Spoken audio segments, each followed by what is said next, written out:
Hello, everybody. Welcome to Take Control of Your Career. If you are looking to level up in your career, you have come to the right place. Today, we are joined by Joyce Russell. She's president of the Adecco US Foundation and author of Put a Cherry on Top, Generosity in Life and Leadership. Welcome, Joyce. Thank you so much for being here. Thanks, Lauren. It's so great to be here and have this conversation. Absolutely. Really looking forward to it. So, Joyce, first I just want to get to know you a little better and have our audience understand what a total rock star you are. So you rose quickly through the ranks of Adecco, eventually serving as president of Adecco Staffing, a $2.3 billion company. So tell us about your career journey and what do you owe your success to? Well, Lauren, it's been an amazing 30 years at a really amazing company, Adecco. And so when I think back and you ask at the end of that question about who do I owe my success to, obviously it's to an amazing team and teams along the way. I didn't do all of this by myself. But I moved to Charlotte in the late 80s. And I feel like I got to this town at just the right time. There were two tiny little banks that turned into two really big banks. One was called First Union at that time that obviously turned into Wells Fargo. And the other was a little bank called NCMB that turned into Bank of America. So, and when I got here, those were really the best places to work. And so in our business at Adecco, we're really a matchmaker, finding great people and great companies and putting them together. So you've got to find those really great companies that everybody wants to work for. And then you've obviously got to get those companies in your bucket, right? You want to have those companies. So I feel like I was at just the right place at just the right time. And then I also believe that you never have a second chance to make a first impression. So my first year with the company, our team was Rookie of the Year. They were the top branch in the country. So I really feel like when you get an opportunity like I had, and that year with an amazing team, you've got to make your mark. And so even in this really difficult year, 2021, which is still tough as we're coming out of COVID-19, hopefully, I think we can still put our mark on this year and you can still choose to make this one of the best years in your life. Amazing. And I love that perspective where it's all about attitude. There could be all sorts of stuff going on around you, but you really focus on how are you going to make choices that are going to affect your future positively and your team as well. Yeah, I just like you, Lauren, I think you get to choose.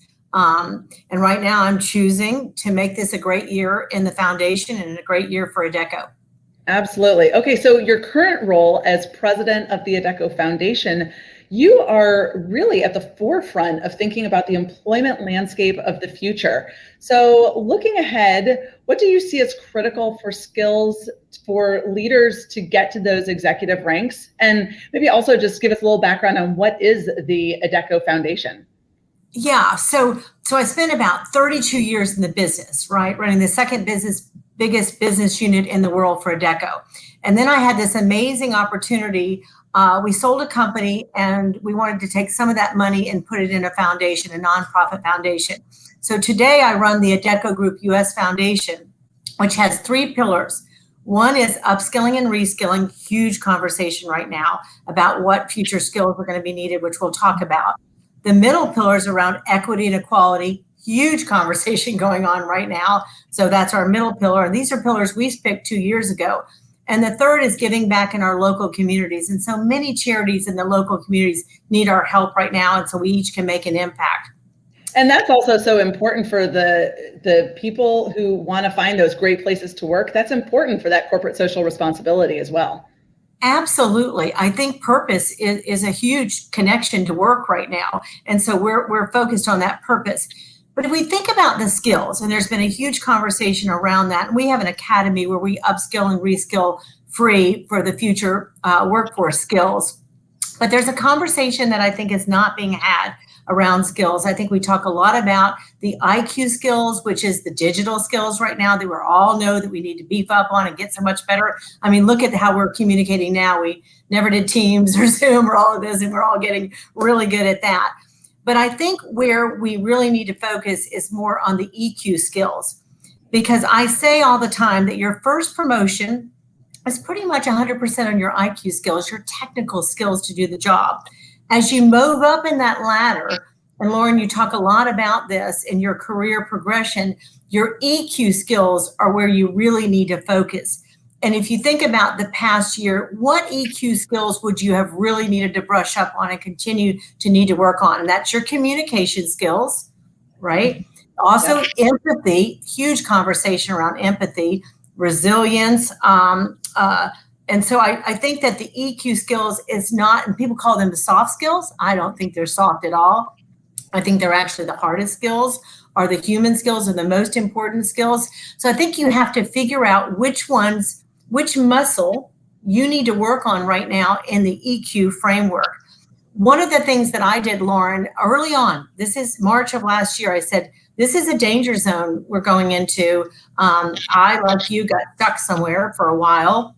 And I was like, whoa, I'm an extrovert. This is not fun to be alone all the time. And so I said very quickly, I'm going to have to focus on me. Sleeping 7-8 hours a night, fueling my body with the right food, exercise, meditation I had never done before. So I think there was this focus around the human being and the human me, and putting my oxygen mask on first before I could help a lot of others on the team. And so I think we need to continue to do that, because we're coming up on a year and we're getting tired of this. This is getting long now. And so I think we have to rethink about self-care and really boost up your EQ skills. Yeah, well, I love so many things about what you're saying there, and I'm totally tracking with you, which is the whole purpose of the book that I published last year around Take Control of Your Job Search and the 10 emotions you must master to land the job. So in people's experience, especially recently, where some of these job searches can go on and on, the emotional trauma that people go through is something that you really need to take care of in terms of the self-care piece that you were talking about, and also just making sure you're dealing with the emotions of a job search, or in the case of some of the complicated things going on in our life today, because they're going to come out one way or the other. So are you addressing your EQ situation proactively, or are you letting it kind of fester and then creating trouble for your job search or for your career in other ways? So I think you're totally on target in terms of the things that leaders and really anybody these days needs to keep in mind for being successful. Yeah, so prioritize you so that you bring your best self into that interview or that conversation or that next role. You want to make sure that your best self is being seen. Absolutely. Yeah. So I want to get to your book, because it is such a fun book to read. When I was going through it, it's like I can just imagine you telling these stories. And that's what it is. It's a compilation of stories throughout your career that have made a difference in not only your career, but in other people's careers, other people's lives, because it's all about putting it out there. So where did the idea of Put a Cherry on Top come from? Well, it comes from my childhood. So I'm from Florida, and I'm a 5th generation Floridian. And so when we were three little girls, my dad's a farmer, and of course he had 3 little girls. Probably a farmer wanted that boy, but he had 3 little girls. But you can't farm in Florida. It's very warm. And so from about June till about August, there is nothing to do. And so my parents would pack up 3 little girls in a Chrysler and travel across America. And so we would pretty much what I called travel normal, right?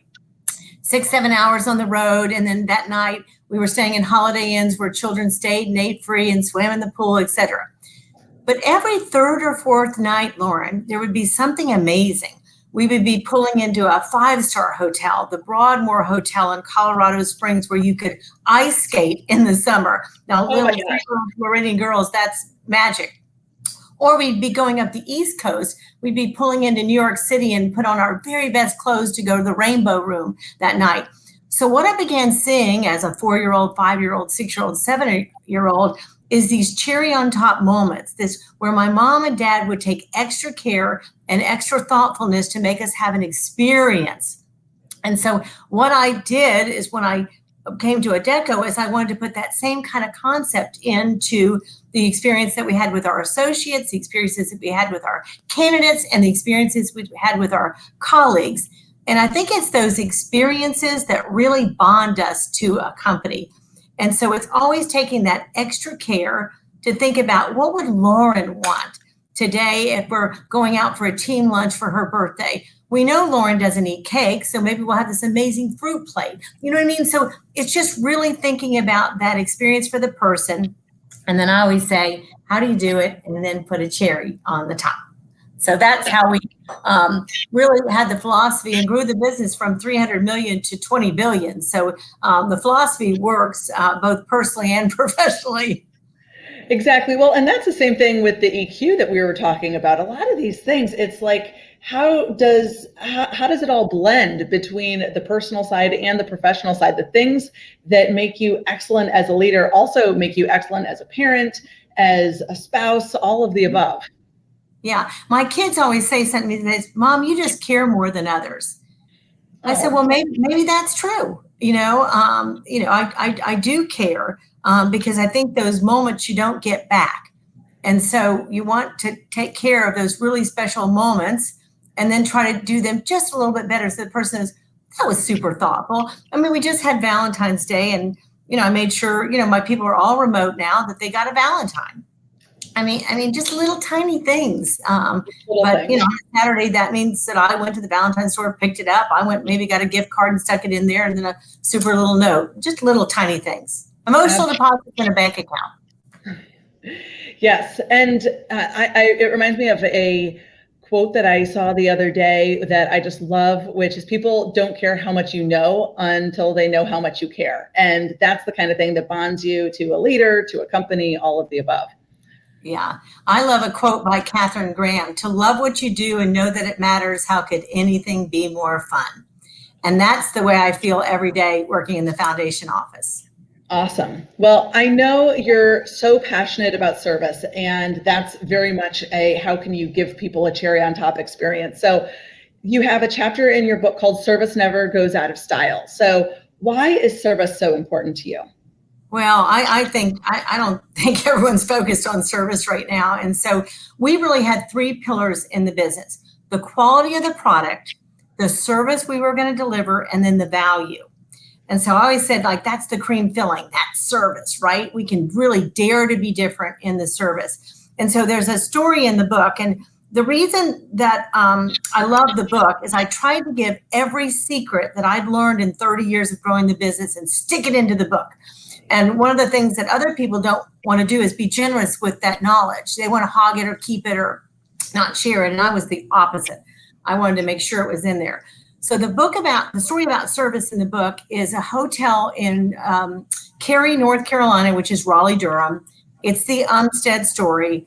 And it's the story that I was walking in the hotel because I was headed to a ball game for Coleman, and I was starving. And I asked when I checked in, nice hotel, usually, something they have a basket of fruit or something, if they had an apple or something. Well, they didn't. And they said, Miss Russell, I'm sorry, we don't have an apple. Ran up, changed my clothes real quick, come into the lobby. And I heard someone yelling or saying my name, Miss Russell, Miss Russell. And I turned to look in the lobby, Lauren, and there in the lobby was a gentleman in a tuxedo with a silver tray over his head with a red and a green apple. And he said, Miss Russell, we didn't know what color you might prefer. Now, if they just handed me an apple while I walked through the lobby, I'd have thought that was outstanding service. But the cherry on top service was the two colors of the apples, and then the way it was presented in the lobby. And so I thought, here, that Umstead Hotel has it down, right? That service experience. I'm willing to pay more when I go to Raleigh-Durham to stay there because of the level of service that they provide their guests and that cherry on top experience. So I try in every interaction to think, how do I emulate the Umstead Hotel? How do I make it a little extra special and maybe have those two colors? So it's one of my favorite service stories. Yeah, absolutely. What a fun story. And it just goes to show it doesn't take a lot. It takes the time to think about what would someone value. It's not about how expensive the gift is or being extravagant in a lot of ways, especially nowadays in business where you can't even buy extravagant gifts because of some of the rules and regulations. But it's just about how can you relate it to what that person values the most. Yeah. So the cherry on top to me right now is time. Voting with your time. When I get on the phone with one of my direct reports, we used to go straight into business. And now we spend a few minutes talking about personally and professionally how we're doing and really listening and really engaging. So I think the cherry on top right now is around time and giving people your time, saying, you're so important to me, Lauren. I want to spend this time with you. And I don't want to really talk about business. I want to talk about you, Yeah, everyone's personal favorite topic is about me. So, and that totally resonates with where I want to go next in the conversation, which is that, really everything in the book is so fabulous. Like you said, it's a blueprint for how you can make people feel special and how you can grow your business, little secrets to success. But I want to talk about one of the key topics, which is business is personal and relationships matter. Why did you select relationships as one of the key topics of the book? Oh my gosh. Well, Lauren, you and I met through Committee of 200, C200. And so one of the things in the book that I talk about is I started too late. We were growing so fast that I was so focused on Adecco and my family, and I did not work an outside network. And I started 10 years late. And the reason I talk about it in the book is I want people to start earlier building these relationships. So the first time that I went to C200, it's just such a great story. It's on my back wall. I had just come from Hillary Clinton cutting the ribbon at our service center. I fly to Dallas. I'm coming to C200. I've heard about this amazing group, and I walk in, and the most amazing 200 to 300 women are there, and I'm meeting them, and they're telling me about the power of their relationships. And I'm just like, I'm in the room, like so excited. And so they tell me at this first conference that if you ever have a problem, you just call a C200 sister, and probably that person knows somebody to help you. So in typical Adecco fashion, we were having some difficulty in the state of Kentucky. And I needed to talk to someone in a pretty powerful position in Kentucky. So I said, I'm going to take that C200 directory and I'm going to call somebody in Kentucky. And so I called one of our C200 sisters in Kentucky and told her about this really difficult problem that we were going through. And she said, Sugar. She called me Sugar. I was like, not as Southern as she was. And she said, Sugar, I'm going to call the governor, and then the governor's going to call you, and we're going to resolve this problem. Now I'm thinking, Lauren, oh yeah, right. The governor of Kentucky is getting ready to call Joyce Russell. So I told my assistant, Ansley, I said, Ansley, I don't know if this is right, but Phoebe says that the governor of Kentucky is going to call me and solve this issue. Well, sure enough, 3 hours later, Governor Beshear called me and we solved this problem. But it was that power of a relationship. And what happens with that, Lauren, it's that person's credibility over to somebody else to help somebody else. And so one of the things I found in the power of relationships is a lot of people have them, but they won't leverage them.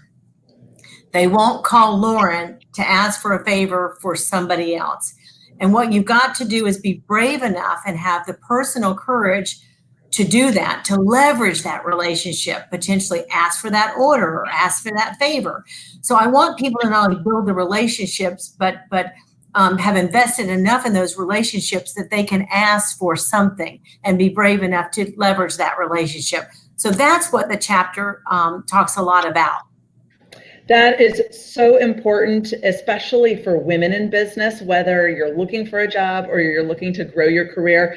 I think women overall are great relationship builders, but to your point, we don't necessarily leverage relationships maybe as well as some of our male counterparts, at least some women. And so it's a great reminder that just taking that initiative and being willing to make the ask. And sometimes it's about put yourself in their position. If someone were to ask me for something that's within my power to give, why wouldn't I want to help someone out? I think overall people are very willing and desirous of being helpful. I do too, but I think you're making such a good point that we've got to be brave enough, right? And have the personal courage. I have two leadership traits that I talk about in the book. One is generosity, and the second is personal courage. And I think that's a muscle that we've got to continue to work on. It's my favorite leadership trait. It actually got me from being the chief operating officer when I was with Adecco to being president. And that's a great story. Yeah, that's a really good story. So I was, we had a bonus issue at the end of one of our years because unfortunately Obama's No Child Left Behind program went bankrupt.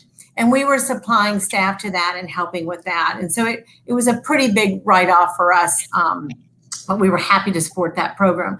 But what happened was because we weren't going to have the dollars coming in, the gross margin dollars, my boss at that time said, we're not going to be able to pay the bonuses because they're not going to be able to pay us. And I said, I get that, but the problem is it's a national account. And one of the rules of the national accounts is what those rules were is we would take the hit, but the field wouldn't take the hit.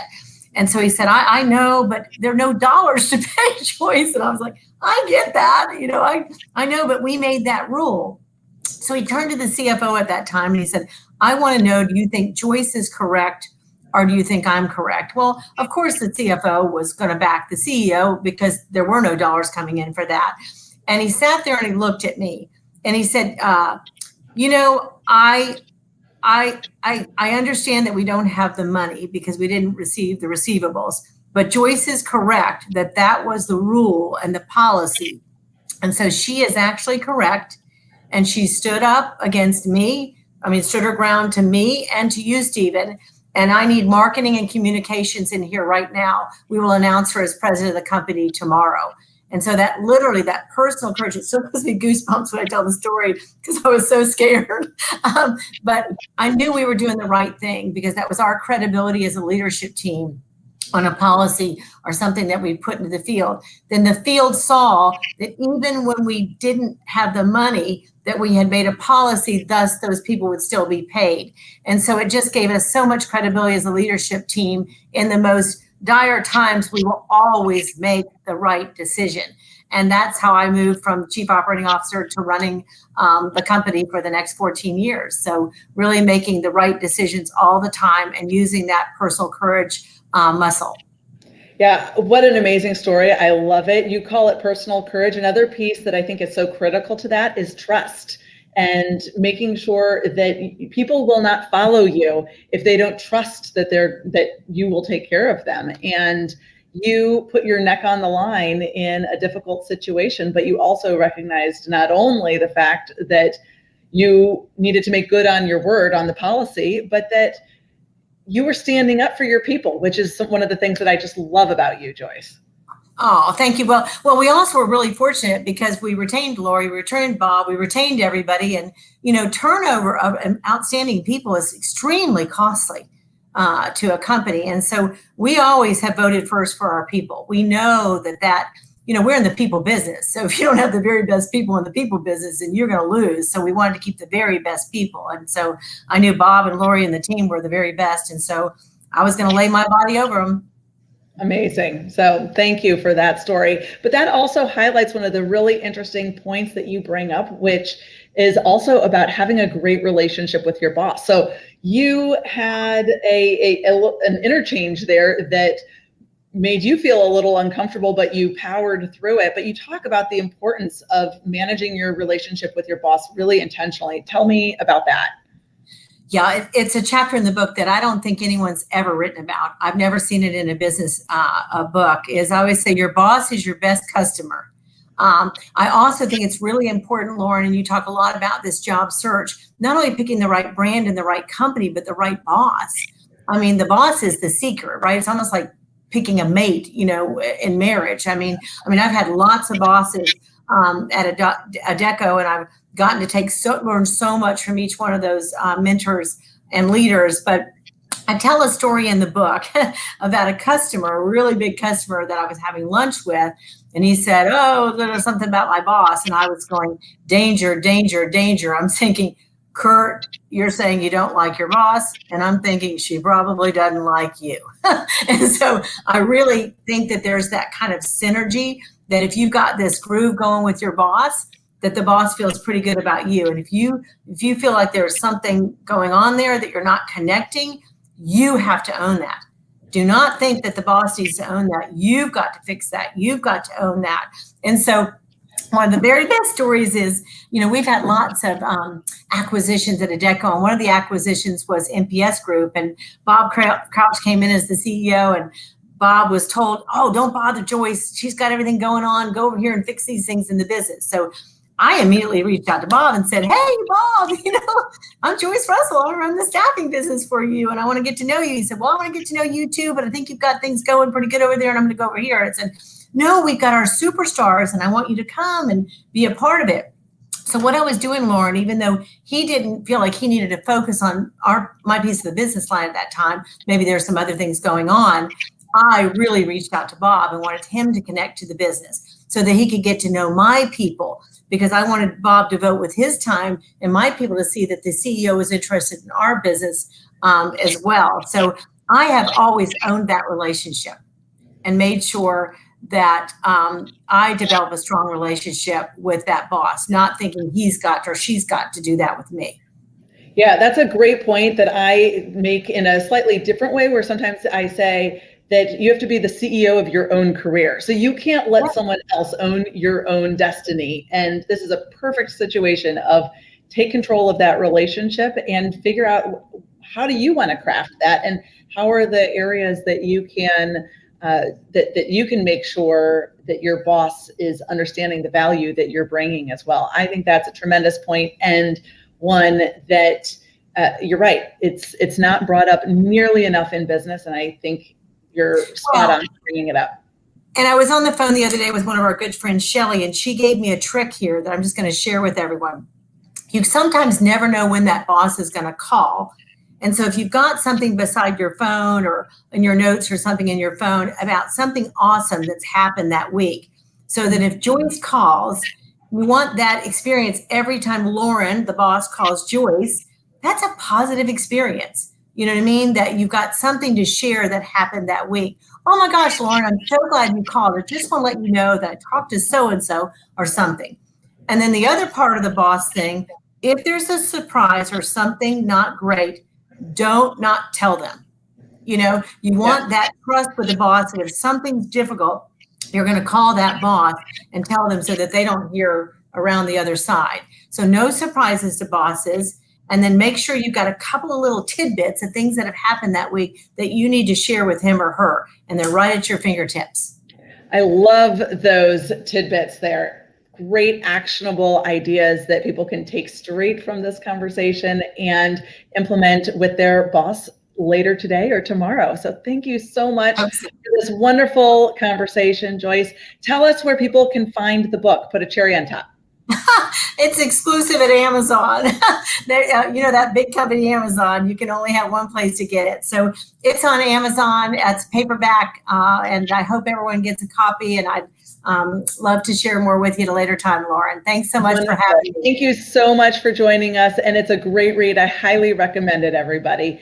Have a great day. Thanks, Lauren. Bye, everybody.